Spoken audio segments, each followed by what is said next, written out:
Which one's the best crypto asset? Well, Bitcoin's the best crypto asset. Okay. What's the second best? There is no second best. There's no second best crypto asset. There's a crypto asset. It's called Bitcoin, right? Right? There's no second best. Okay. But take all your money, buy Bitcoin, then take all your time, figure out how to borrow more money to buy more Bitcoin, then take all your time and figure out what you can sell to buy Bitcoin.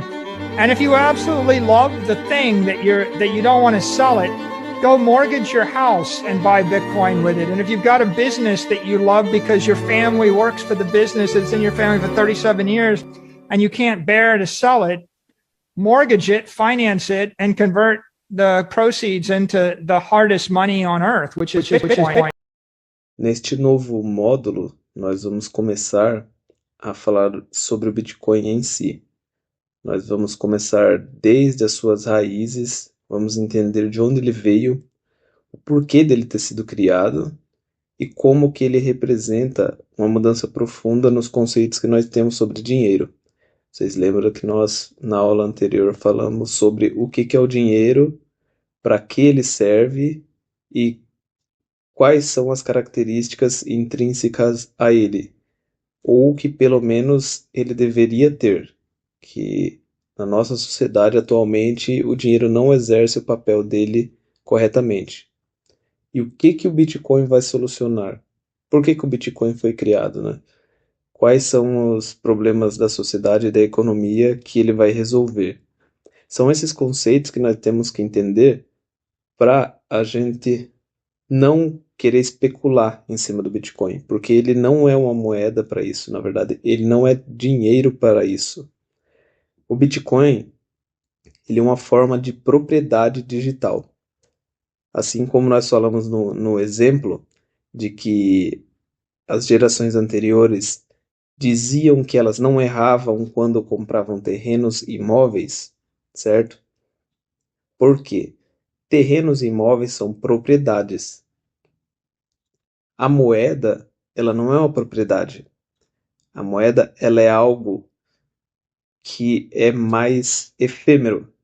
Ela pode ser consumida ou diluída ou evaporar simplesmente caso uma sociedade colapse.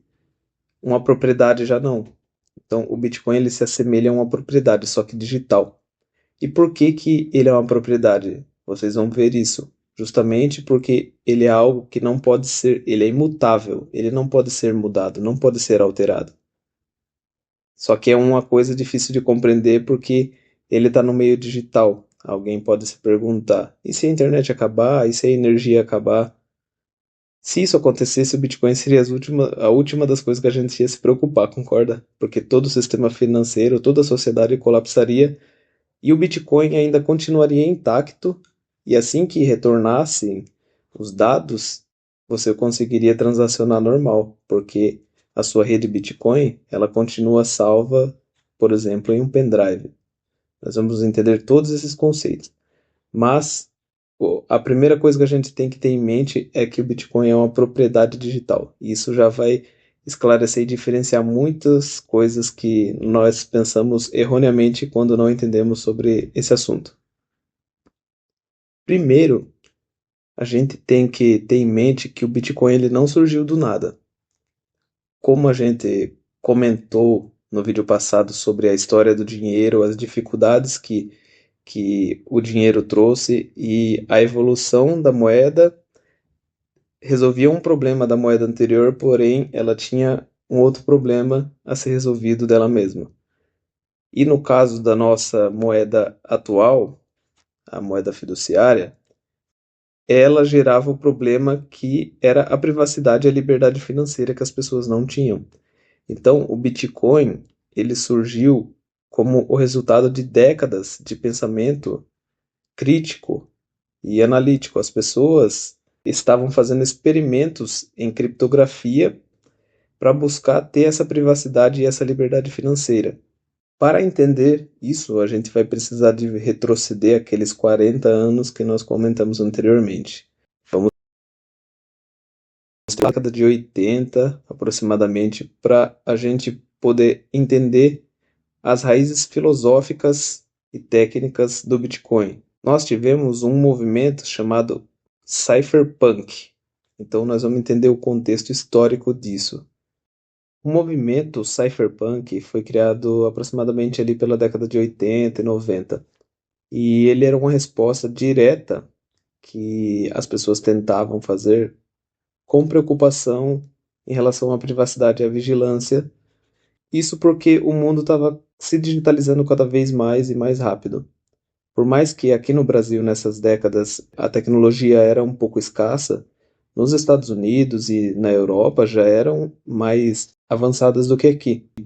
Os cypherpunks, eles eram formados por grupos de ativistas e tecnólogos, né, criptógrafos, que eram pessoas que acreditavam que a criptografia poderia proteger a privacidade e garantir a liberdade das pessoas, porque era uma era da informação, que é uma das dificuldades que nós temos hoje. Porque, por exemplo, tudo que a gente fala, os nossos smartphones estão ali, né, ouvindo. E depois isso daí é convertido em uma propaganda, por exemplo, na sua linha do tempo do seu Instagram ou outro aplicativo que você usa. Isso provavelmente já aconteceu com você. Porque quando a gente instala um aplicativo, a gente vai lá e clica em aceitar termos, que é a maior mentira da internet, né? Li e aceita os termos. Porque ninguém lê. Então, a gente está concordando que o aplicativo monitore a gente em stand-by. O aplicativo não está sendo executado, mas mesmo assim ele está monitorando a nossa atividade. Uma curiosidade que pode ser interessante é que o termo cypherpunk, cipher vem de cifra, né, que se refere à criptografia, que nós vamos entender o que é, e punk é ativista, são pessoas que estão resistentes às autoridades, né, e dos governos. Eles defendiam algumas questões que hoje a gente vê que são essenciais, né? Isso lá na década de 80 e 90, que é a privacidade e a vigilância, porque com a digitalização ficou mais fácil do governo monitorar as nossas transações, né? O que nós fazemos, né? No meio online. O próximo ponto seria isso, o próprio anonimato em si, né? Porque além da privacidade, os cypherpunks se preocupavam com o anonimato também. Eles acreditavam que as pessoas deveriam ser capazes de navegar, né, entrar nos seus sites, tudo, se comunicar na internet sem revelar exatamente quem elas são. O que é muito difícil hoje, né? Qualquer cadastro que você vai fazer pede o seu CPF e tudo de você. E a descentralização. Os cypherpunks também acreditavam que sistemas descentralizados, que não tinham necessidade de ter uma autoridade central, né, ali no meio, que é como funciona basicamente todas as coisas hoje que nós conhecemos, ela era imprescindível, porque ela está profundamente relacionada à ideia de liberdade e soberania individual, né? Você pode fazer as coisas sem depender de algo. É o que todos nós buscamos, né? Querendo ou não, a gente quer ser livre e a gente não quer estar amarrado às coisas. E esses movimentos dos cypherpunks, eles foram cruciais para a filosofia do Bitcoin, porque tudo que o Bitcoin tem basicamente de base é o alicerce dos cypherpunks, que foram as pessoas que iniciaram. E antes do Bitcoin houveram outras tentativas de criação de moedas, que é o próximo tópico que nós vamos entrar.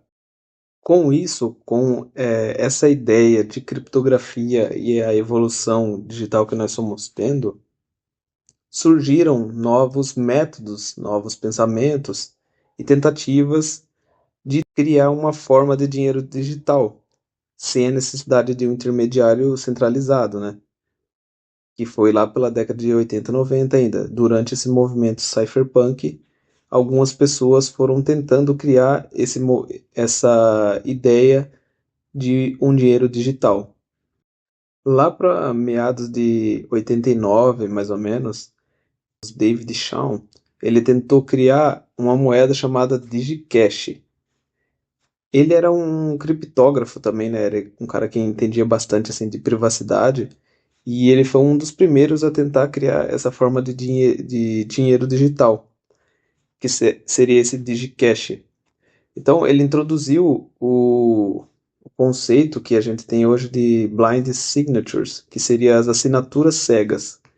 Essas assinaturas às cegas, esse termo, elas permitiriam as pessoas fazerem transações financeiras de forma anônima e segura pela criptografia, né?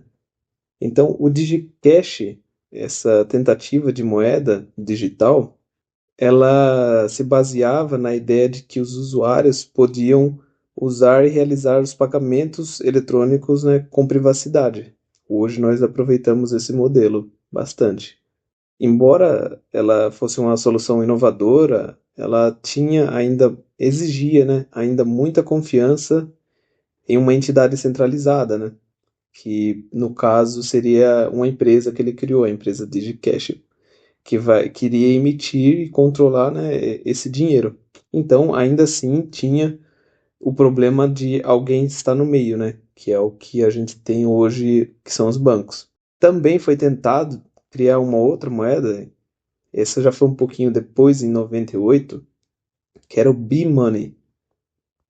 Esse era um outro cara chamado Wei Dai, e ele era ele trabalhava com computação, ele era um teórico da computação. O B-Money já foi um pouco mais além, porque ele foi o primeiro a tentar usar aquele sistema de descentralização, você realizar transações sem ter um intermediário ali. Então a transação ela era feita diretamente para a pessoa destino, você enviava diretamente para a pessoa sem precisar de passar por um banco. E essa ideia, por mais que ela não tenha sido implementada, né, foi só uma tentativa, ela serviu de base para os conceitos posteriores que o Bitcoin iria assumir. O conceito de que você ia ter um livro caixa aberto, público, né, para todas as pessoas poderem acessar, é uma das bases da blockchain, que é um termo que a gente vai estudar a fundo, que é justamente você ter uma lista telefônica ali, por exemplo, ou melhor, o livro caixa de uma empresa, onde tudo que entra é registrado e tudo que sai também é registrado. E todas as pessoas conseguem ver isso em tempo real, né? À medida que vai acontecendo. Um outro sistema que foi tentado foi o BitGold. Esse foi pelo Nick Szabo. Eu não sei se é essa a pronúncia do nome dele. Lá para 98 também, meados de 2000. Então, esse sistema também tinha a ideia de ser descentralizado, porém, a principal diferença dele é que ele se baseava na prova de trabalho, proof of work, né, em inglês. O que significa isso? Essa moeda, o valor dela era baseado no trabalho computacional necessário para resolver os problemas matemáticos que ela deixava lá de propósito, entendeu? Assim como você minera ouro, você tinha que ter trabalho, né? Aí que surgiu o termo mineração. Lá também o computador precisava de trabalhar, né? Processar dados ali para agregar valor à moeda. Ou seja, você tinha que trabalhar para gerar valor. E isso também foi usado como conceito para a criação do Bitcoin. Então você viu que o Bitcoin pegou a ideia do B-Money para poder usar como descentralizador e pegou o BitGold para usar esse conceito de prova de trabalho, que é muito importante também para evitar o que eles chamam de gasto duplo, que é para duas pessoas não usarem a mesma moeda ao mesmo tempo, entendeu? Isso daí foi essencial, é algo que nós vamos entrar também. Por último, nós tivemos o Bitcoin, que usou os conceitos dessas outras tentativas falhas que houveram antes para conseguir construir uma moeda robusta e que realmente resolvia os problemas da descentralização, usar as transações sem a necessidade de um intermediário e também do gasto duplo, que seria você ter um livro-razão, né, que é tudo que entra e tudo que sai, e isso era sincronizado em tempo real para todos os pontos, né, que a gente chama de nó, que é a rede em si. Então, você não tem uma entidade central onde todas as transações vão para ela. Você tem a rede toda descentralizada, toda distribuída. E todas as transações são sincronizadas com a rede inteira. Quando alguém faz uma transação para outra pessoa, toda a rede é atualizada. A rede são nada mais do que computadores das pessoas, computadores potentes ou computadores comuns. Essa é a rede Bitcoin. Nós vamos entrar muito mais a fundo nisso. Porém, em termos superficiais e amplo, você tem uma rede com vários nós e no momento que você faz uma transação, todos esses nós são atualizados para dizer publicamente que aquela transação foi realizada. E isso permite também você não ter, você diminuir, na verdade, praticamente nulo a chance de alguém conseguir atacar a rede, pois todas as modificações que são feitas e não estão na rede como um todo, elas são rejeitadas. People that use fiat currency as a store of value, we call them poor. We call them poor. People that use fiat currency, we call them poor. We call them poor. We call them poor. We call them poor.